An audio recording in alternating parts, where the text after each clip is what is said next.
करते थे तो वो सुन लेते थे कि बात क्या कर रहा है। कोई जीव जंतु आपस में बात करते थे तो केकई नरेश को मालूम पड़ जाता था कि बात क्या कर रहे हैं। ये वर केकई नरेश को था और केकई नरेश को वर के साथ में एक और वचन था, केकई नरेश तुम पक्षियों की बात सुन लोगे, तुम पशुओं की बात सुन लोगे, तुम जीव जंतु की बात सुन लोगे, पर तुमने अगर किसी को बता दिया कि ये पक्षी आपस में क्या बात कर रहे हैं, उसी दिन तुम्हारे प्राण छूट जाए, उस दिन तुम मर जाओगे, तुम्हारे प्राण चले जाएंगे। केकई नरेश ने वचन दे दिया कि मैं इस बात को किसी को नहीं बताऊंगा। केकई नरेश आराम से रहने लगे। समय बीत गया। एक दिन अपनी पत्नी के साथ में केकई नरेश माता केकई की माता के साथ में केकई नरेश अपनी पत्नी के साथ में भ्रमण को चले और दो पक्षी आपस में बात कर रहे थे और केकई नरेश उनको सुनकर हंस दिया। तो केकई की माता ने उनसे कहा, आप क्यों हंसे? पति ने कहा, ये दोनों पक्षियों की बात सुनकर हंसा। तुम बात जानते हो? हाँ। मुझे बताओ कि आखिर हंसे क्यों? केकई नरेश ने कहा, मैं बता नहीं सकता, अगर मैंने तुझे बता दिया तो मैं अभी के अभी मर जाऊंगा। पत्नी कहती है, भले अब भी मर जाओ, पर तुम मुझे बताओ कि तुम हंसे क्यों? क्या बात करी पक्षियों ने?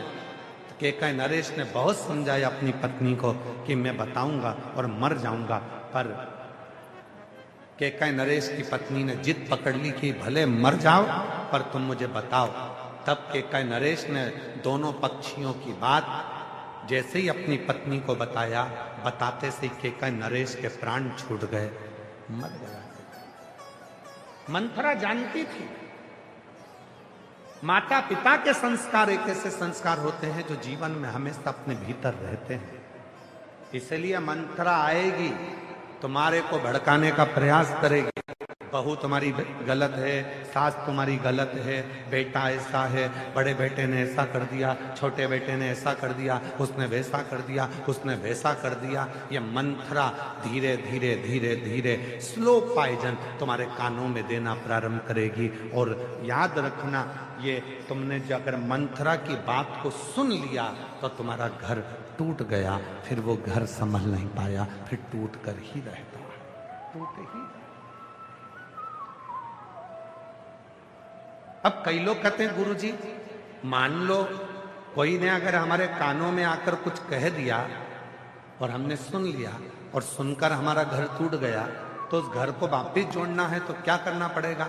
तो कितनी सुंदर बात कही है,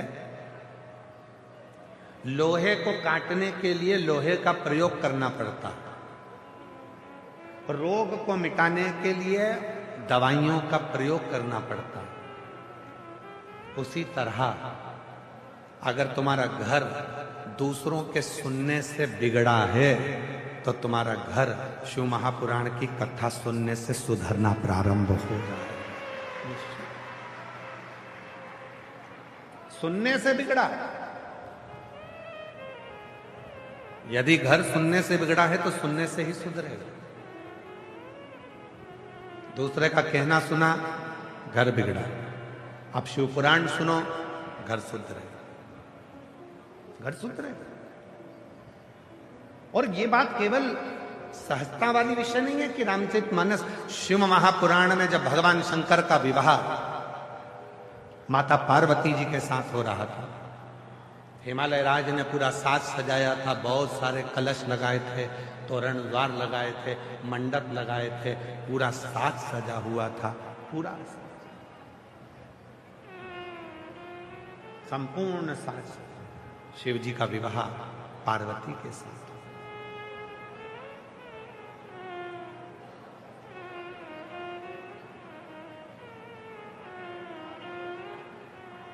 पार्वती जी का श्रृंगार हुआ, विवाह हुआ।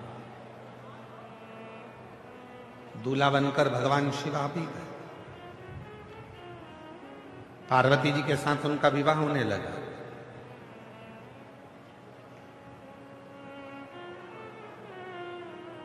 हम आपसे पूछते हैं, शादी के समय पर जितनी लड़की खुश दिखती है उतना लड़का खुश नहीं दिखता। तुम पूरी दुनिया के दूल्हा और दुल्हन को देख लेना,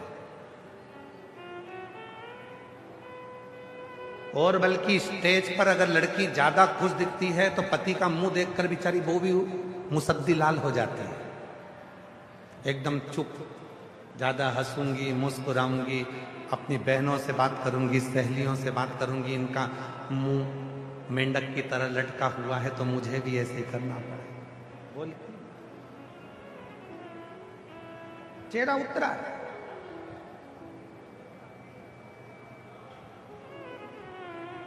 क्यों गुरुजी? पार्वती जी के भी चेहरे पर बहुत मुस्कुराहट थी, शादी के समय पर हंस रही, मुस्कुरा रही, और पार्वती मैया खूब मुस्कुरा रही, खूब हंस रही, प्रसन्न होना चाहिए। जिंदगी के ये जितने 16 संस्कार हैं, जीवन के जितने 16 संस्कार हैं, इन 16 संस्कार में आपके चेहरे पर प्रसन्नता होना चाहिए, मुस्कुराहट होना चाहिए।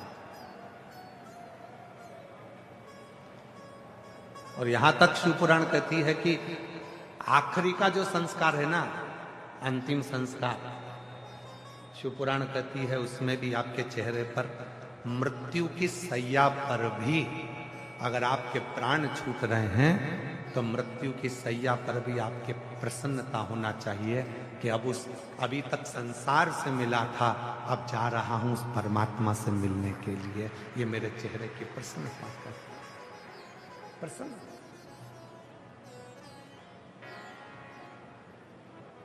पार्वती जी ने देखा कि शिव जी के चेहरे पर प्रसन्नता नहीं।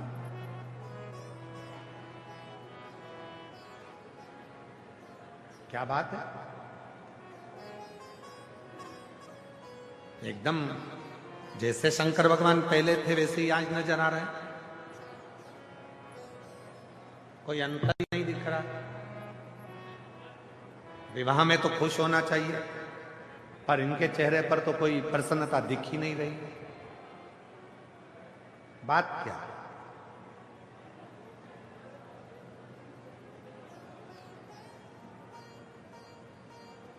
पार्वती जी ने धीरे से घूंघट की ओट में शिव जी से पूछा, क्या बात है प्रभु, आपकी हमसे शादी हो रही है, हमारी आपसे शादी हो रही है। मेरे पिता हिमालय राज कन्यादान करने के लिए बैठे हैं, मेरी मां मेनावती भी कन्यादान करने के लिए बैठी है, और आपके चेहरे पर प्रसन्नता नहीं, आप मुस्कुरा नहीं है। शंकर भगवान बोले, पार्वती, जिंदगी का कोई सा भी पहलू हो, घर में करोड़ों का धन भी आ जाए ना, तो व्यक्ति को अपने पुराने समय को नहीं भूलना चाहिए। और जिंदगी में कितना भी दुख आ जाए, व्यक्ति को अपने पुराने स्मरण को नहीं भूलना चाहिए। सम रहे, सम सम रहे, हाँ सम। मैं समझी नहीं। शिवजी ने कहा, पार्वती,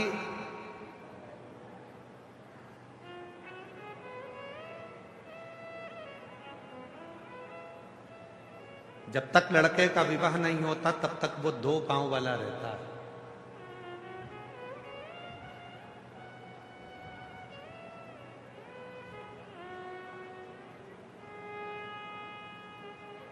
दो पांव का रहता है, कहीं पर भी जाता है, कहीं पर भी आता है, मानव का जीवन जीता है, खाता है, पीता है, रहता है। शादी हो गई, उसके साथ में 2 पांव और जुड़ गए। अभी तक वो मानव था, अब 4 पांव वाला हो गया, मतलब वो पशु हो गया।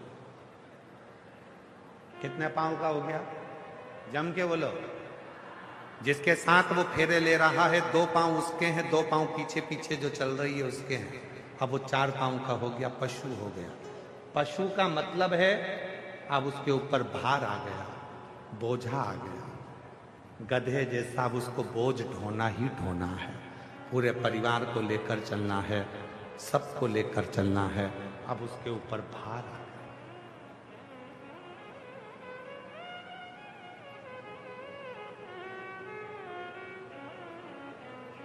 पशु बन गया। दुनिया के लोग कहते हैं शंकर भगवान पशुपतिनाथ है। शिव महापुराण में भगवान शंकर के विवाह का प्रसंग कह रहा है कि भगवान शंकर पार्वती जी से कहते हैं कि केवल मैं अकेला पशुपतिनाथ नहीं हूं।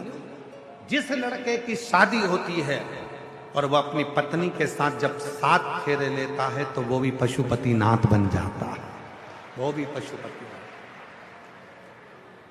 मतलब अब तेरे ऊपर भी भार आ गया। अभी तक 2 चरण थे, अब 4 चरण आ गए। अभी तक 2 पांव थे, अब 4 पांव आ गए। जब 4 पांव आ जाए तो समझ लेना कि बोझा ढोना चालू करना है, सबका वजन ढोना है। ससुराल वालों को भी झेलो और अपने परिवार वालों को भी झेलो। वो कुछ बोले उनको भी झेलो, वो कुछ बोले उनको भी झेलो। सारे रिश्ते नाते कुटुंब कबीला सब बोझा कंधे पर आ जाता। तो इतनी सी बात पे डर रहे हो? पार्वती जी ने कहा इतनी सी बात पे डर रहे हो? शंकर भगवान बोले इतनी सी बात पे नहीं डर रहा। 4 पांव के बाद में 6 पांव भी होंगे। समझ गए आप लोग? जम के तो बोलो जरा। 4 पांव के बाद कितने होंगे? 6 पांव। हमारे 2 बच्चे भी होंगे। और 6 पांव किसके होते हैं? शंकर भगवान अपनी शादी में जो ज्ञान दे रहे हैं वो संसार के एक एक व्यक्ति को उस ज्ञान को धारण करना चाहिए। जब तक तुम्हारे 2 पांव हैं, तुम मानव हो, इंसान हो, जा रहे हो, ला रहे हो, कमा रहे हो, एंजॉय कर रहे हो, खा रहे हो, दोस्तों के साथ बैठ रहे हो, घूम रहे हो, फिर रहे हो, सब कुछ है। पर शादी हो गई, 4 पांव हो गए। 2 तुम्हारे, 2 धर्म पत्नी के, 4 पांव हो गए। 4 पांव हो गए मतलब तुम्हारे ऊपर बोझ हो गया। पशु पड़ेगी, सबके लिए संभालना पड़ेगा, सबको जोड़ना पड़ेगा। इसके बाद में अभी 2 पांव और बढ़ने वाले हैं, मतलब तुम्हारे घर में 2 बच्चे होने वाले हैं। अब कितने पांव हो गए? मतलब 1 बच्चा होने वाला है तो कितने पांव हो गए? 6। अब तुम्हारे घर में बेटा जन्म लेगा, बेटा जन्म लिया तो कितने पांव हो गए? 6 पांव। अब तुम्हारे घर में बच्चे 6 पांव हो गए। 6 पांव किसके होते हैं? मधुमक्खी के। 6 पांव किसके होते हैं? मधुमक्खी के। मधुमक्खी जैसे, मतलब अभी तक तुम इंसान थे, मनुष्य थे, मानव से अब तुम्हारे 4 पांव हुए, पशु बन गए, पशु से अब तुम घर में एक बेटा हो गया, उसके 2 पांव आ गए तो तब मधुमक्खी हो गए। मधुमक्खी का मतलब होता है फूलों का रस लाते जाओ, छत्ते में डालते जाओ, कमाते जाओ, घर में भरते जाओ, कमाते जाओ, भरते जाओ, कमाते जाओ, भरते जाओ, इन औलादों के लिए भरते जाओ, इन परिवार वालों के लिए भरते जाओ। मतलब 6 पांव होते से तुम मधुमक्खी हो गए। भरते जाओ, भरते जाओ, भरते जाओ। अब 6 पांव के बाद 2 पांव और आने वाले हैं, बहुरानी। 6 पांव के बाद में 2 पांव और आने वाले हैं। अब कितने हो जाएंगे? जम के बोलो। 8 पांव। शंकर जी करें अपने विवाह में पार्वती जी को, एक समय ऐसा आएगा कि 8 पांव हो जाएंगे, बहू घर में आ जाएगी। 8 पांव किसके होते हैं? मकड़ी के। 8 पांव किसके होते हैं? मकड़ी के। शंकर जी कहते हैं जब 8 पांव हो जाएंगे, इतना जाल बिछा लूंगा अपने व्यापार का, अपने घर का, पूरा जाल ऐसा बिछा लेता हूँ, खूब कमाता हूँ, खूब बढ़ता हूँ, खूब जाल बिछाया, फैक्ट्री, दुकान, घर, गाड़ी, बंगला, बच्चे, बच्ची, बहू, सबका जाल बिछा, और एक दिन उसी जाल में फंसकर मैं मर जाता हूं और आगे बढ़ नहीं पाता हूं। ये जिंदगी।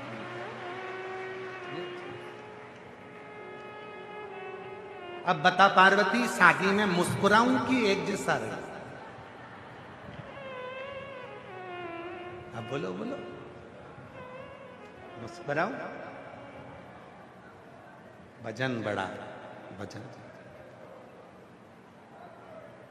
परिवार बढ़ा तो कमा कमा कर लाना पड़ेगा, देना पड़ेगा। इसलिए शिव जी की कथा कहती है शंकर भगवान सम है, इसलिए उनका नाम है समेश्वर महादेव। शिव सम समेश्वर, एक जैसे रहते हैं।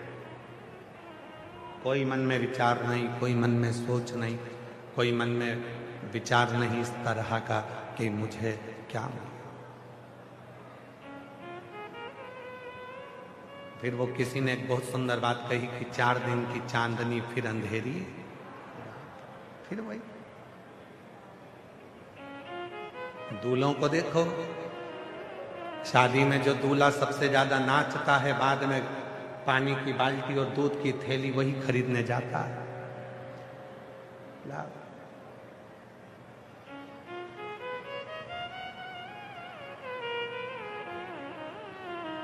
इसीलिए शादी के समय पर रात्रि के 9 बजे से लेकर 11 बजे तक ढोलक पीट पीट के माताएं जी गाती है, बना तुम मुंबई जाना जी, बना जी लहंगा लाना जी, बनी फिर पहन के आएगी, बनी फिर यूं इठलाएगी, बनी फिर यूं फरमाएगी, तुम्हारा झुमका गिरा रे।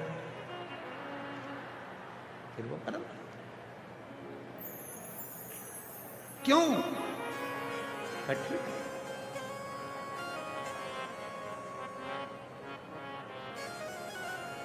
अच्छा, प्रसन्नता किसको हो? प्रसन्नता किसको हो? जिसका पहला ब्याह हो रहा हो। तो पार्वती जी को प्रसन्नता हो रही है कि मेरा पहला विवाह है। शिव जी को काय की प्रसन्नता? उनको मालूम है कि मेरी 50 तो पहले चली गई है, ये तो 51 भी है। जो गले में मुंडों की माला है शिव जी के, शंकर जी के गले में 2 मुंड माला होती है। कभी आप लोग महाकाल राजा का दर्शन करेंगे, विश्वनाथ जी का दर्शन करेंगे, तो 2 मुंडमाला मेरे शंकर भगवान को पहनाई जाती है। एक मुंडमाला में गले में हड्डियों की मुंडमाला होती है, खोपड़ी खोपड़ी, आप लोगों ने दर्शन करा हो। दूसरी मुंडमाला में मुंडों में मूंछ होती है, जो मुंड है उसके अंदर मूंछ होती है। 2 मुंडमाला भगवान शंकर के गले में होती है। एक हड्डियों की, वो हड्डियों की जो मुंडमाला होती है वो पार्वती जी जो पूर्व में अपने शरीर को त्याग चुकी थी 50 बार, उनकी वो मुंडों की माला शिव धारण करते हैं। सती, गौरा, उमा, कात्यायनी, कुष्मांडा, स्कंदा, बगला, मातंगी, धूमा, ऐसी माता पार्वती जी के जो स्वरूप पहले हो चुके हैं, उसकी कमला, मातंगी,